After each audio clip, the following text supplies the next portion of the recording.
los aviones cerca. Tendremos que amarizar si no encontramos tierra. Cuando un avión tenga menos de 10 galones de combustible, bajaremos todos juntos. Eran las 6:20 de la tarde del 5 de diciembre de 1945, y esa fue la última conversación de radio, más allá de una señal casi inaudible que llegaría 44 minutos más tarde, que se recibió del vuelo 19. Un escuadrón de 5 bombarderos TBM Avenger, con una tripulación de 14 personas, que realizaban un ejercicio de entrenamiento sobre las Bahamas y que desaparecieron sin dejar rastro, creando la leyenda del Triángulo de las Bermudas. Era un ejercicio bastante habitual y que otros escuadrones completaron ese mismo día. El grupo debía haber despegado a la 1:45 de la tarde, pero el teniente Charles Taylor llegó tarde, aplazando su salida. Despegaron de la base Fort Lauderdale a las 2:10 de la tarde. Debían volar sobre el Atlántico hacia el este y realizar un bombardeo a baja altura en los bancos de arena de Hens and Chickens, para luego continuar 140 kilómetros, realizar un giro al norte y recorrer otros 140 kilómetros. Con una última maniobra, poner dirección al sudoeste y tras 220 kilómetros volver a la base. El teniente Taylor era quien lideraba el escuadrón y era el único que tenía experiencia de combate, con más de 2.500 horas. El resto de los pilotos apenas tenían 300 horas de vuelo. Sin embargo, Taylor había volado muy poco en esa zona, menos de hecho que los aprendices.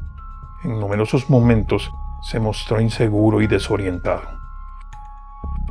Durante las comprobaciones previas al despegue, se descubrió que fallaban los relojes de los aviones.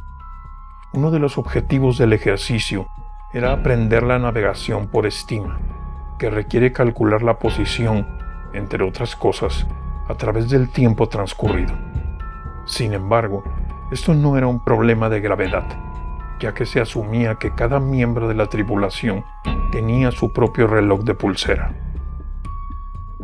Se sabe que el ejercicio de bombardeo tuvo lugar sobre las 3 p.m., con normalidad, ya que la base captó la transmisión de uno de los miembros del escuadrón pidiendo permiso para lanzar sus proyectiles. Los problemas comenzaron 40 minutos más tarde. A las 3:40 de la tarde, el teniente Robert Cox, que volaba con otro grupo de aprendices para realizar el mismo ejercicio, captó una transmisión en la que alguien sin identificar preguntaba al capitán Powers, uno de los pilotos aprendices, las lecturas de sus brújulas. No sé dónde estamos. Nos debemos haber perdido tras el último giro. Cox ofreció ayuda. Aquí FT-74. El avión o barco que ha llamado a Powers, por favor, identifícate para que alguien pueda ayudarte. Cox captó varias transmisiones de los aprendices hablando entre ellos. Tras un segundo intento, recibió una respuesta que se identificaba como FT-28, el teniente Taylor. Mis 2 brújulas están rotas. Intento encontrar Fort Lauderdale, Florida.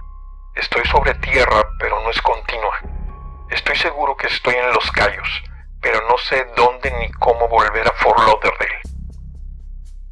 Cox avisó a la base y recomendó a Taylor dirigirse hacia el sol, al norte, para llegar a casa. Desde Fort Lauderdale, se pidió a Taylor que activase su transmisor IFF para poder triangular su posición, pero no respondió. Nos dirigimos a 0:30 grados durante 45 minutos. Luego giraremos al norte para asegurarnos que no estamos sobre el Golfo de México. Más tarde, aseguraría que había activado su transmisor, pero no se captó ninguna señal. También se le pidió que cambiase de frecuencia 2 veces, primero a 4.808 kHz, pero no respondió. Más tarde se le pidió cambiar a 3.000 kHz, la frecuencia de búsqueda y rescate, pero contestó que no podía cambiar la frecuencia y que debía mantener sus aviones intactos. Tras cambiar de dirección nuevamente, ahora al este, se oyó a uno de los aprendices decir: «Maldita sea, si volásemos hacia el oeste llegaríamos a casa. Al oeste, maldita sea». Tenía razón. Varias bases en tierra lograron triangular su señal a unos 190 kilómetros al norte de las Bahamas y al este de la costa de Florida, pero esta información nunca llegó al escuadrón. La climatología empezó a empeorar y las transmisiones se volvieron intermitentes. A las 5:24 de la tarde confirmaron un nuevo rumbo. 270 grados al oeste hasta tocar tierra o quedarnos sin combustible. A las 6:04 de la tarde, cuando ya se había puesto el sol, se captó una nueva orden de Taylor a sus hombres. No hemos ido lo suficientemente al este. Deberíamos dar la vuelta y volar al este de nuevo. A las 6:20 de la tarde se captó la última conversación. Y a las 7:04 de la tarde, una última señal inteligible que se atribuye al grupo. Y nunca más se supo de ellos. 3 aviones despegaron con el objetivo de encontrar al grupo. A las 6 de la tarde, un hidroavión Consolidated PBY Catalina despegó para buscar al grupo y guiarlo de vuelta a tierra. Tras la puesta del sol, 2 Martin PBM Mariner se unieron a la búsqueda. El PBM-5 59225 despegó a las 7:27 de la tarde de la base Banana River con un equipo de 13 personas a bordo. A las 7:30 de la tarde se comunicó con la base en una llamada de rutina y nunca más se supo de él. El informe de la investigación, de 500 páginas, concluyó que Taylor había guiado a su equipo de forma correcta hasta el Atlántico y estaba exactamente donde debía estar cuando pensó que estaba sobre los Cayos, confundiendo las islas de Abaco con las Bahamas, a causa del fallo de sus brújulas, de las cuales él no tenía la culpa.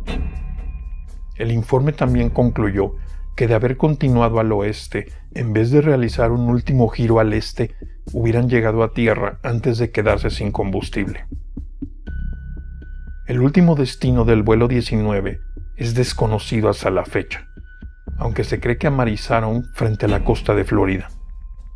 Estos bombarderos se mostraron poco aptos para flotar durante la guerra, por lo que seguramente se hundieron de forma bastante rápida, dando a sus tripulantes muy pocas opciones para sobrevivir de noche, durante una tormenta en mar abierto.